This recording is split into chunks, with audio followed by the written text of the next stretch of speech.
السلام علیکم۔ امید ہے آپ سب خیریت سے ہوں گے اور ایمان کی بہترین حالت میں ہوں گے۔ آج میں جو بات آپ کو بتانے لگی ہوں مجھے وہ بے حد پسند ہے، اور جو بات میں آپ سے شیئر کرنے جا رہی ہوں وہ حدیث قدسی بھی ہے۔ حضور اکرم صلی اللہ علیہ وآلہ وسلم نے ارشاد فرمایا کہ اللہ تعالیٰ فرماتے ہیں کہ حدیث میں آتا ہے کہ میرا بندہ مجھ سے جیسا گمان رکھتا ہے میں اس کے گمان کے مطابق ہوتا ہوں۔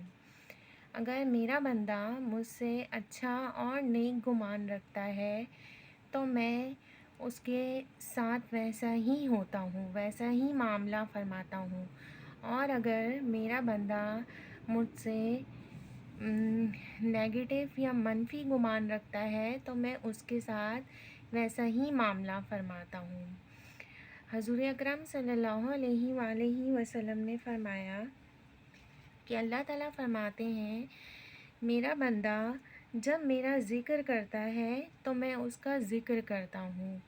اگر وہ ان لوگوں میں میرا ذکر کرتا ہے جو لوگ اسے محبوب ہیں، جو لوگ اسے بہت پسند ہے، تو میں بھی ان لوگوں میں اس کا ذکر کرتا ہوں جو لوگ مجھے پسند ہیں۔ تو آج کی یہ حدیث سے ہمیں یہ پتہ چلا کہ اللہ تعالیٰ نے فرمایا، اور حدیث سے ہمیں یہ پتہ چلا کہ حضور نبی کریم صلی اللہ علیہ وسلم نے تاکیداً ہمیں فرمایا ہے کہ اللہ تعالیٰ سے حسن ظن رکھنا چاہیے، اللہ تعالیٰ سے نیک اور اچھا گمان رکھنا چاہیے۔